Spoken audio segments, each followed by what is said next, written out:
Bismillahirrahmanirrahim. Assalamualaikum warahmatullahi wabarakatuh. Bertemu kembali dengan PJJ Biologi. Kali ini kita akan berbincang tentang evolusi. Sebelum kita berbincang evolusi, perlu saya sampaikan bahwa untuk KBM Biologi paling tidak kita hanya bisa sampai Februari karena biasanya sudah awal Maret ini sudah diadakan ujian madrasah. Untuk itu, sambil kita berbicara tentang atau menyelesaikan 2 bab tentang evolusi dan bioteknologi, kita sambil sekalian review materi kelas 10 dan kelas 11. Bagaimana caranya? Jadi setiap kali pertemuan akan saya tugaskan para siswa semua untuk merangkum ataupun membaca tentang materi yang kelas 10. Dalam hal ini, untuk pertemuan kali ini, Anda wajib membaca tentang keanekaragaman hayati dan juga tentang bakteri.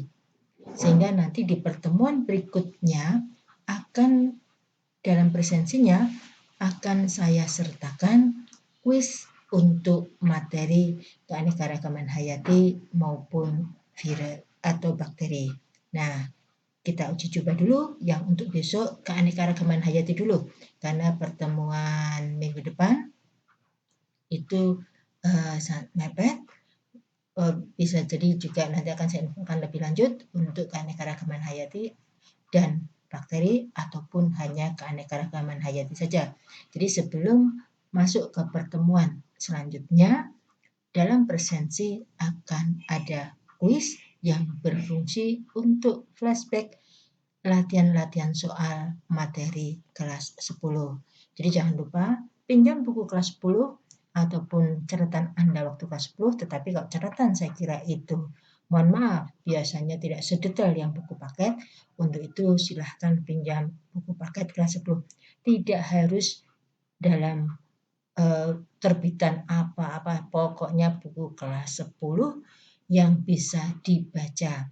Kemudian silahkan Anda ringkas sendiri di buku catatan. Poin-poin pentingnya Anda buat sehingga akan memudahkan Anda dalam mempelajari. Oke, ya, sudah jelas tentang itu. Jadi tiap minggu ada tugas tentang pemahaman materi, kemudian di tiap minggu juga akan ada kuis tentang materi kelas 10 dan kelas 11.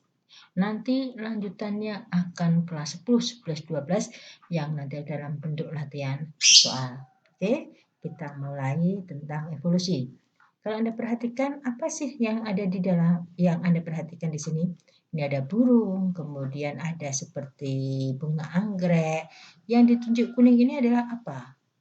Ya, perhatikan PowerPoint juga yang saya share ya. Jadi bisa saling bersinergi untuk membaca teori evolusinya, juga teori evolusi ataupun dari buku paket maupun dari buku LKS yang Anda pegang, silahkan dibaca untuk menandaskan keterangan yang saya sampaikan. Ya, jadi kalau berbicara evolusi, pasti nanti awal itu dalam imajinasi kita pasti langsung apakah manusia itu berasal dari kera? Ya, menurut teori Darwin, kemudian menurut teori yang lain, kemudian fosil yang ada, apakah benar bahwa manusia itu berasal dari kera? Oke, nanti kita akan bahas pada bab ini. Lanjut.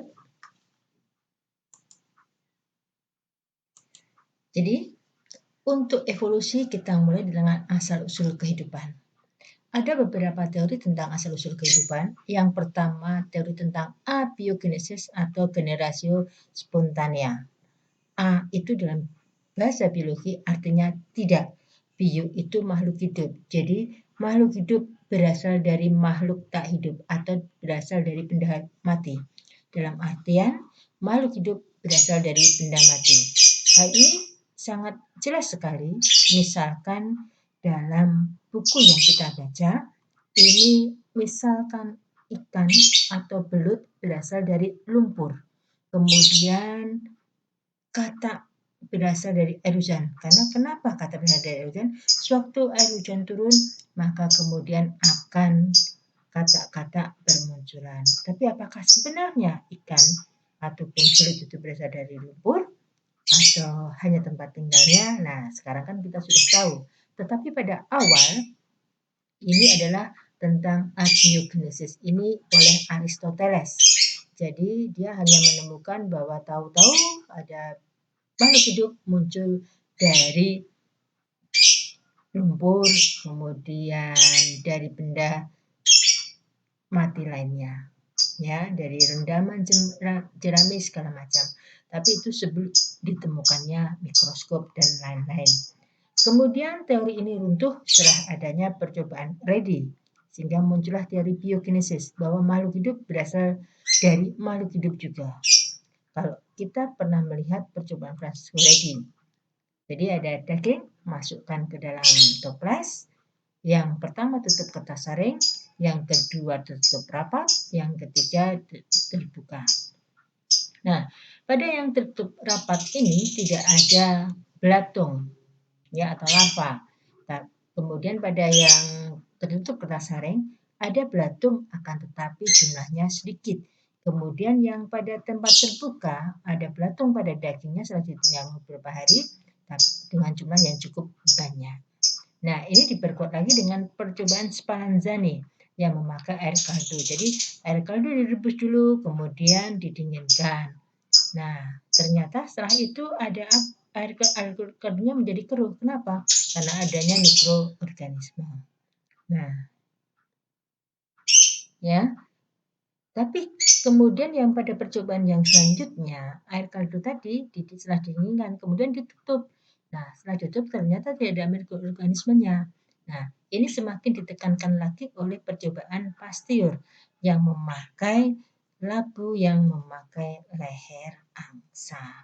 Sehingga kalau yang cuma dalam bentuk seperti ini, dalam bentuk tegak, maka tetap bebas dari mikroba atau mikroorganisme, tetapi kalau dimiringkan karena di sini merupakan air kaldu merupakan medium dari mikroorganisme menjadi keruh karena adanya mikroorganisme. Jadi seperti halnya kita dalam kehidupan sehari-hari, kalau misalkan kita lupa tidak menghangatkan sayur, maka kemudian sayurnya akan basi karena bagaimana kok bisa basi? Karena di situ ada mikroorganisme atau misalkan bakteri, karena biasanya pada sayur akan berlendir.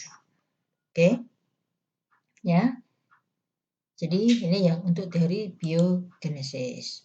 Jadi pada teori biogenesis ada 3 postulat yang biasanya sering kita terjemahkan, bahwa untuk postulat tersebut sering jadi olok-olokan duluan mana antara ayam dengan telur. Nah, sebenarnya asal-usulnya seperti ini. Jadi pada teori biogenesis omne vivum ex ovo, bahwa semua makhluk hidup berasal dari telur. Jadi vivum makhluk hidup, ovo ovum telur. Jadi omne vivum ex ovo, semua makhluk hidup berasal dari telur, atau omne ovum ex vivo, telur berasal dari makhluk hidup. Nah, Anda mau menganut yang mana terserah. Kalau duluan yang dimakan telurnya, berarti ya duluan telurnya dibandingkan ayamnya. Kalau yang duluan dimakan ayamnya, berarti ya ayamnya yang lebih dulu dibandingkan telurnya. Ataukah omne vivum ex vivo, makhluk hidup berasal dari makhluk hidup sebelumnya. Oke, jadi apakah duluan mana Anda telur dengan ayam? Monggo silahkan mau mengikuti postulat yang mana. Mau omne vivum ex ovo ataupun omne ovum ex vivo atau omne vivum ex vivo. Ya. Nah, kemudian teori kosmozoan. Teori kosmozoan ini bahwa makhluk hidup berasal dari spora dari luar angkasa. Nah, jadi ya, misalkan ada meteorit yang jatuh, maka kemudian di situ ada spora kehidupannya akan tumbuh menjadi makhluk hidup yang lain.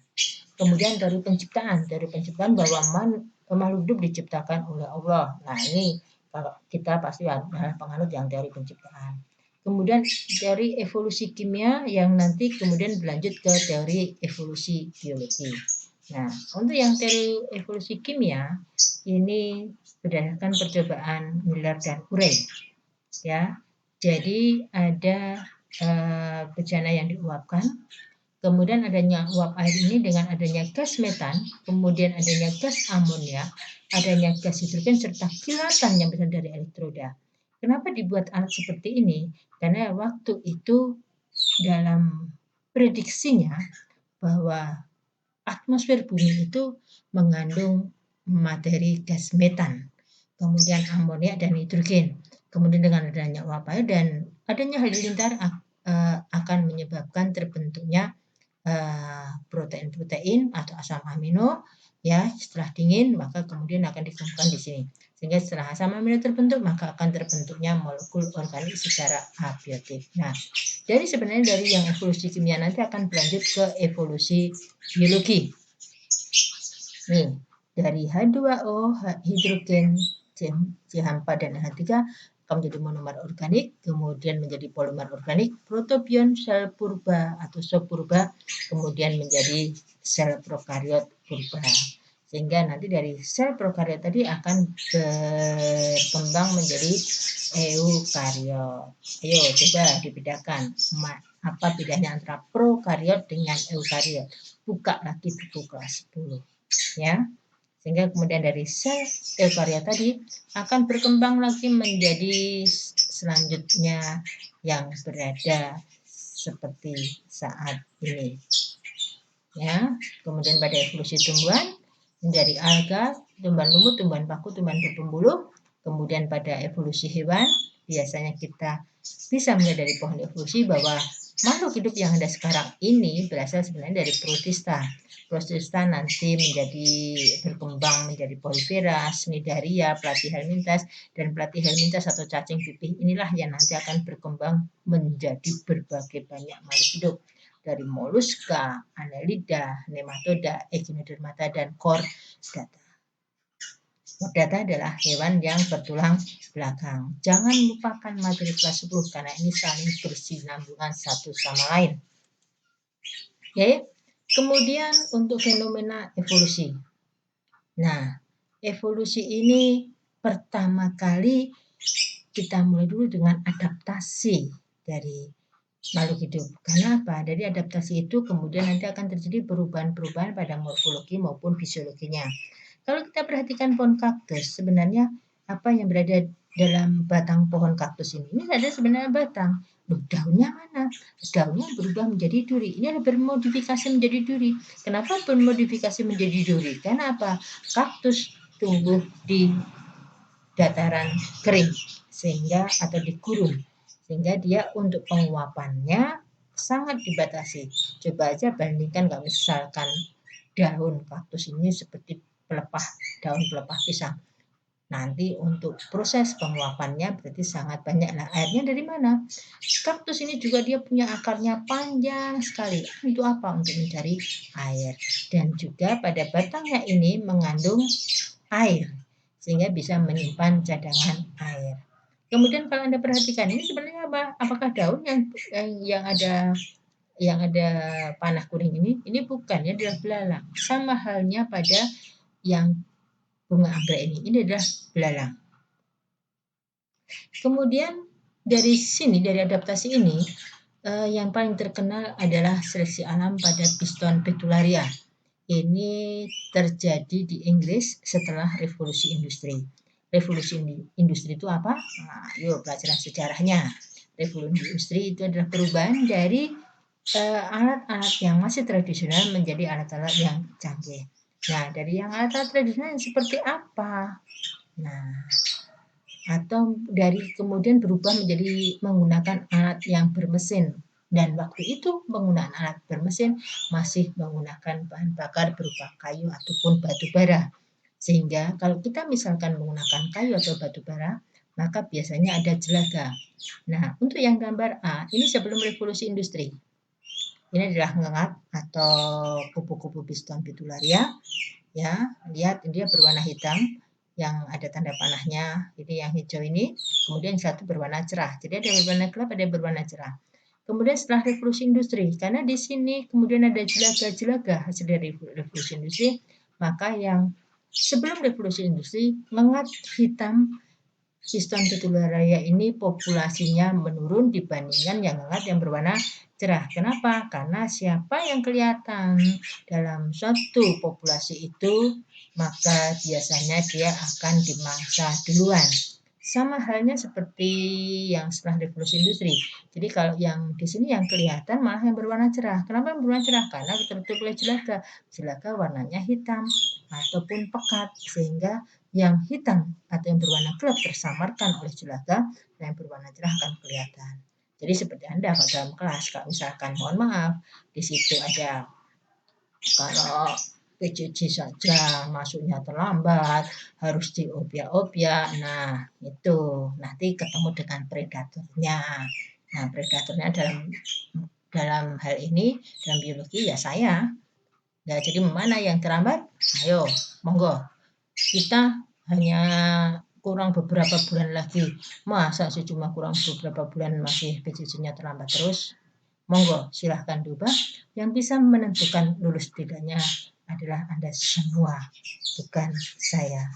Jadi, dan nanti berdasarkan rapat Dewan Guru akan ditentukan siapa yang berat untuk diluluskan ataupun harus tinggal mengulang di kelas 12 lagi. Oke, maka mohon pertimbangkan. Oke, kemudian yang selanjutnya adalah teori evolusi Darwin. Ya, jadi pada Darwin ini bahwa seleksi alam ini terjadi karena ada perbedaan keberhasilan pada reproduksi organisme. Sebenarnya kita dalam di kehidupan alami kita sudah seleksi alam. Kenapa terjadi seleksi alam? Ingat, waktu dulu Anda TK, Anda sekelas dengan siapa? Kemudian di SD, itu sekelas dengan siapa? Terjadi perubahan. Nah, kemudian SMP terjadi perubahan lagi. Kenapa ini? Karena terjadi seleksi. Kalau pada sekolah ya seleksi nilai, tetapi kalau pada alam seleksi alam. Survival, siapa yang menang, dialah yang akan bisa bertahan hidup. Oke, jadi seleksi alam ini terbentuk karena adanya interaksi antara lingkungan dengan variasi yang dimiliki oleh organisme. Ya, dan produk seleksi alam merupakan adaptasi organisme terhadap lingkungannya. Nah, kemudian kita lihat yang dari evolusi Lamarck dengan Darwin. Waktu itu dibandingkan dengan yang jerapah. Jadi menurut Lamarck, ya, yang atas ini awalnya jerapah itu berleher pendek semua. Kemudian karena adanya daunnya pada yang tinggi, maka dia akan menjangkau daun yang tinggi sehingga lama-kelamaan leher jerapah akan bertambah panjang. Nah, ada rumput di bawah, kenapa tidak makan rumput di bawah? Ya coba saja misalkan jerapah suruh makan rumput di bawah, bisa enggak atau enggak, kan kasihan dia harus nungging-nungging untuk mengambil rumput yang di bawah. Ya, jadi menurut Lamarck, awal leher jerapah berleher pendek, kemudian dia karena evolusi maka lehernya akan bertambah panjang.